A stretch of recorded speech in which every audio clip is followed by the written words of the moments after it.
Dalam setiap kehidupan, selalu memiliki aturannya masing-masing. Dan tidak pernah selamanya berada di tempat yang sama. Sekokoh-kokohnya karang di tengah samudera yang dalam, bila sering digiring ombak pun, juga pastinya akan berpindah ke tepi lautan. Selayaknya kita, manusia.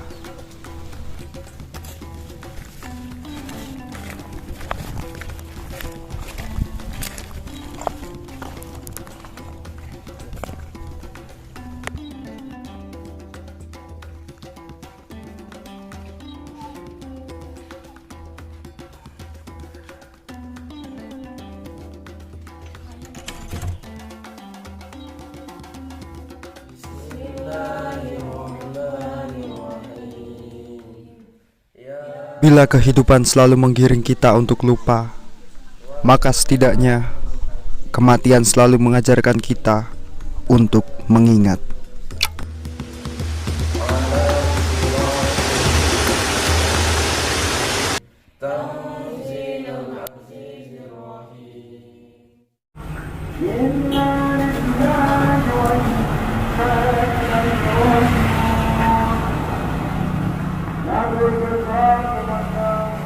Berziarah kubur dapat membuat kita mengingat sejarah apa yang pernah terjadi, juga mengingatkan kita kepada kematian dan kehidupan setelah dunia ini, yaitu kehidupan akhirat. Dan ziarah kubur itu disunahkan oleh Nabi Muhammad SAW. Oleh karenanya kita sebaiknya mengikuti apa yang diajarkan oleh Nabi Muhammad.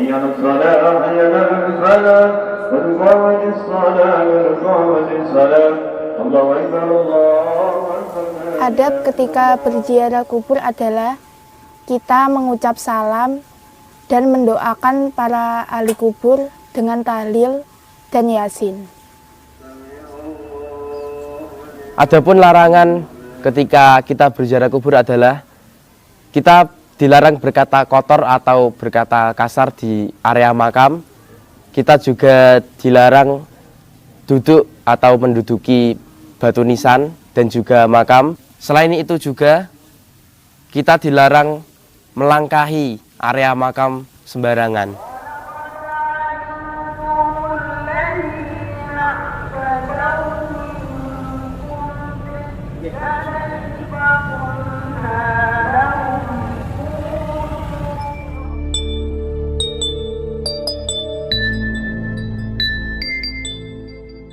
Untuk mendapat pengetahuan lebih tentang hal ini, kami mengunjungi kediaman Kiai Mahmud, seorang ulama yang sekaligus Ketua LP Ma'arif Kecamatan Pecangaan, Kabupaten Jepara.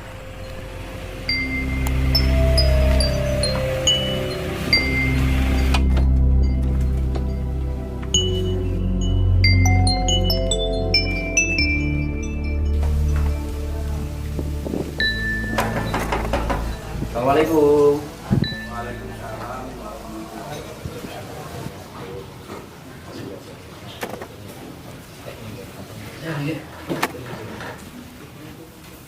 Ziarah kubur itu kalau Rasulullah menyampaikan, ya langsung nonggon basa Jawane wae ya. Ziarah kubur itu yang pertama tidak dibolehkan khususnya untuk kaum perempuan. Tapi ada dawuh Rasulullah berikutnya, ala fazuruha. Ziarah kubur boleh enggak masalah. Karena apa? Itu bagian dari cara kita mengingat bahwa sekarang kita hidup, besok kita akan seperti beliau-beliau, seperti mereka-mereka akan mati. Kemudian untuk ziarah kubur sendiri itu kan sebagai alat, sebagai wasilah kita mendekatkan diri pada Allah. Kemudian kita pun juga bersyukur kepada Allah melalui para beliau itu. Ya. Adapun kok ziarah kubur itu enggak boleh, haram. Ya itu tadi sudah saya sampaikan. Ziarah kubur itu boleh. Rasulullah pun memperbolehkan. Justru malah dari hadis itu adalah ziarah kubur ini termasuk bagian dari alat untuk mengingatkan kita bahwa kita besok bakal mati seperti itu. Mulane begitu masuk makam atau pintu makam, kita kan diperintahkan toh salam pada ahli kubur. Assalamualaikum ya ahlal kubur. Ya, dia terus no. Ya, wa inna insyaallah bikum lahikun. Karena apa? Kita menyadari kita pun besok akan ke sana. Kok seandainya ada yang bilang itu haram, berarti ya maaf iku ora ngarani ora, tapi mereka belum paham betul tujuan ziarah kubur itu apa sih, ya ta? Karena apa? Sementara kan ada yang mengatakan ziarah kubur musyrik, ziarah kubur kafir kan gitu. Musyrik itu apabila kita memohonnya tidak kepada Allah. Tapi kalau misalkan kalian ziarah ngene YD, iki lho YD Purwogondo ya. YD, aku kuat mangke jeung kula ujian YD, kula lulusna ya. Iki enggak boleh. Syirik. Termasuk ning makame Mbah apa Dola Jalil atau lek cara gawe gampang mantingan. Kanjeng Ratu, kula mangke jeung niku sah Surabaya. Kula nyuwun selamat nggih Nyai Ratu, itu musyrik, enggak boleh. Tapi yang benar kan gini, Kanjeng Abdul Jalil, kula nyuwun wasilah kalih panjenengan. Panjenengan suwunaken dumateng Gusti Allah, mintakan kepada Allah, semoga perjalanan saya nanti selamat sampai tujuan. Semacam itu. Makanya terkadang ziarah kubur ana sing ngarani musyrik, ana sing ngarani apa tidak boleh, ada yang membolehkan, tapi semestinya itu orang-orang Ahlussunnah wal Jamaah mengajarkan itu semestinya. Karena apa? Kita ini orang-orang lemah, kita ini orang-orang al-insanu mahalul khata' wa nisan, kita ini akeh dosane.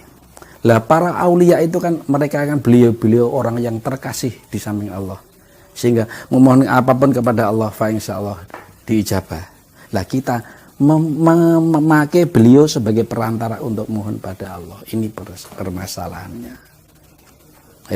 Itu. Mari kita putar waktu ke belakang untuk kembali mengenang dan meninjau pada awal tahun 1900-an.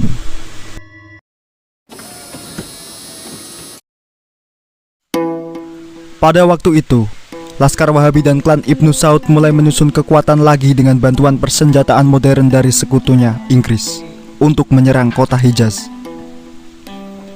Jatuhnya Hijaz ke tangan Laskar Wahabi dan klan Ibnu Saud tidak hanya menyebabkan perubahan pemerintahan, akan tetapi juga merombak total faham dan praktik-praktik keagamaan.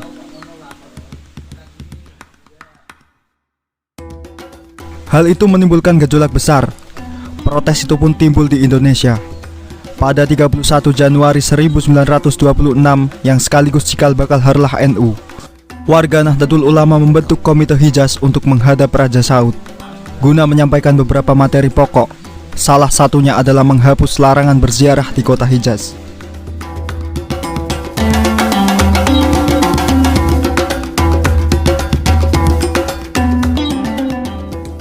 Dari kisah bersejarah tersebut dapat dimaknai bahwa ziarah kubur begitu memiliki makna penting yang perlu kita gali di dalamnya. Tokoh-tokoh besar Nahdlatul Ulama bahkan turun tangan untuk memperjuangkan ajaran Ahlussunnah wal Jamaah tersebut.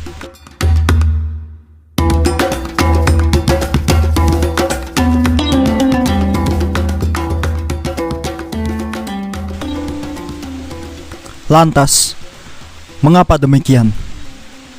Dan apakah tujuan ziarah kubur sebenarnya?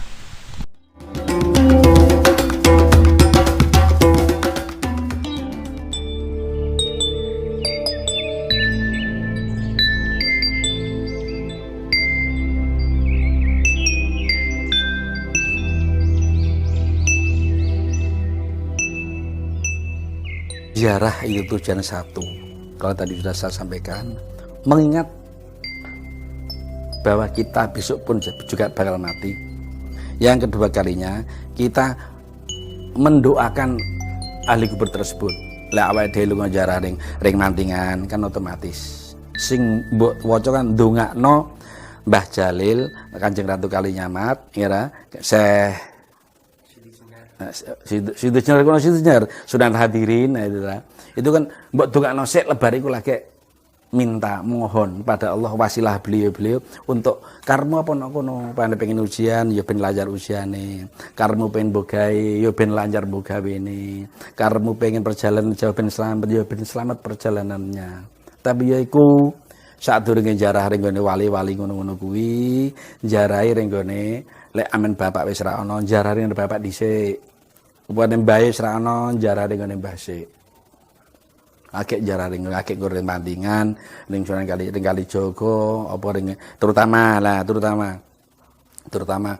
terkadang wong Jepara terkadang do lali ora gelem jarah ring bupatine sing pertama ya. Nah, kita jarah ora belum tahu lah iya kuwi paling tidak kan itu dirintis ke sana. Lek misalnya Kecah Wali Songo jarah ring makame apa Kiai Mahfud Asmawi, ya kan cikal bakal Wali Songo ya dah. Wong apa inisnu ya padha cikal itu termasuk cikal bakal Mbah Yi Mahfud itu. Lagi kemudian terus menyeberang lagi lengaring Wali Songo. Itu caranya kan semacam itu karena apa? Kalau kita ucap-ucapan cara wong kan kaya main ondo kok ngisor sik lah enggak. Ngoten.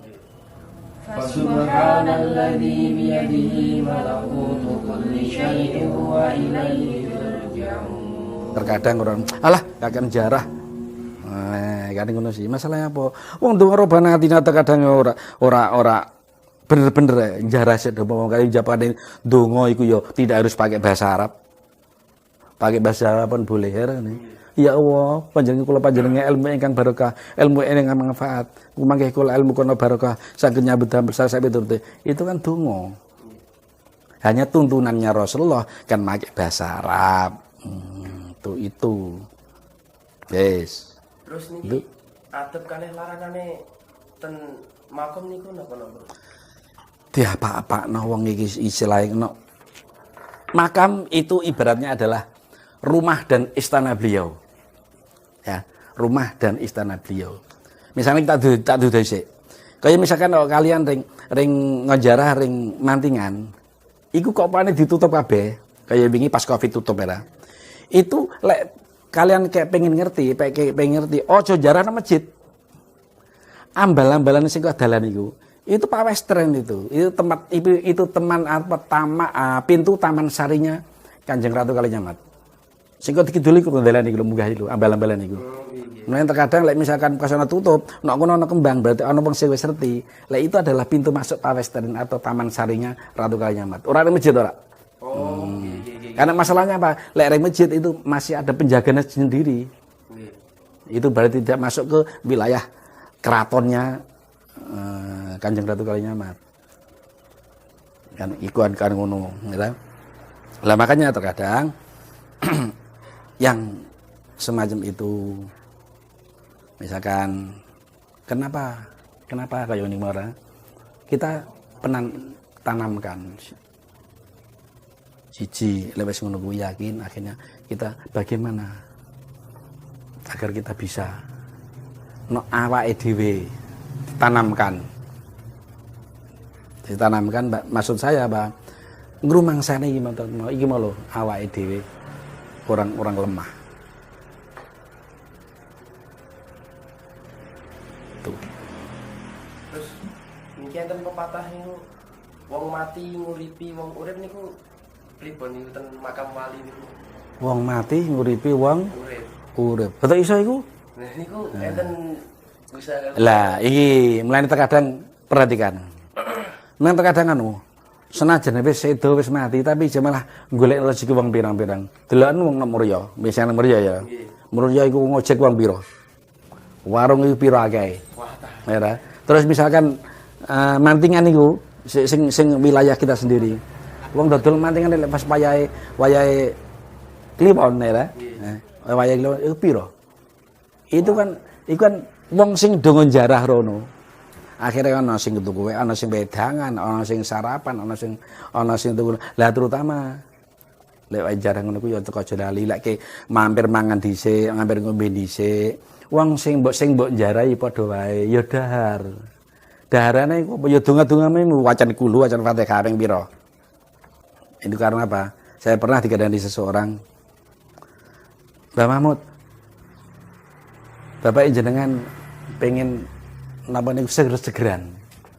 Kan bingung aku lah. Seger-segeran apa? Ternyata mlene lek kon jarah kubur siji, lek ora ana kembang.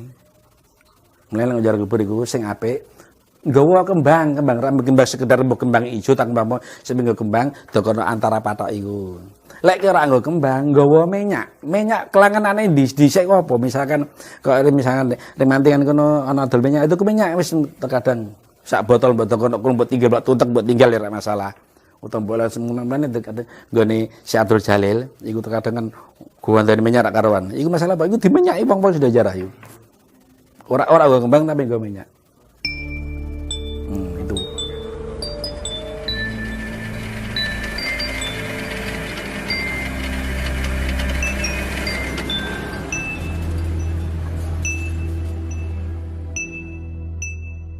Nguripi sebab apa ya semono kan dodolan ikhtiar kan dalam rangka kan dodole wong sing njarah. Akhirnya kan seakan-akan wali wis mati tapi nguripi wong sing njarah. Nyatane aja ngedagang ya njerut dongane.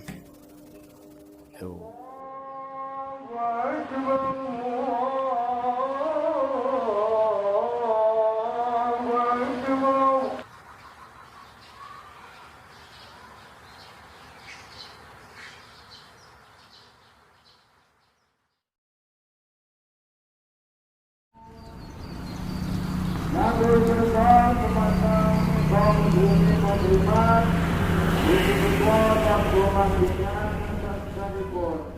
Lah itu cukupnya. Saya pun juga sama. Terima kasih kalian mau berkomunikasi lagi tentang hal-hal yang kalian kemungkinan masih tipis pengetahuannya sehingga sekarang kalian mungkin sudah paham bisa gedok tularkan ke teman-teman.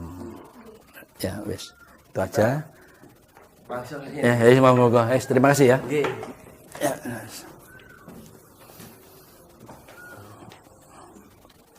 Hati-hati.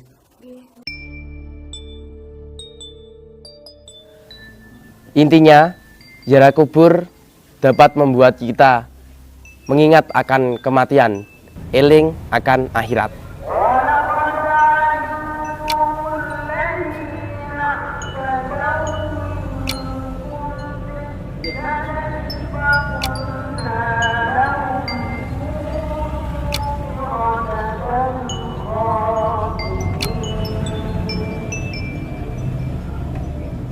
وجعل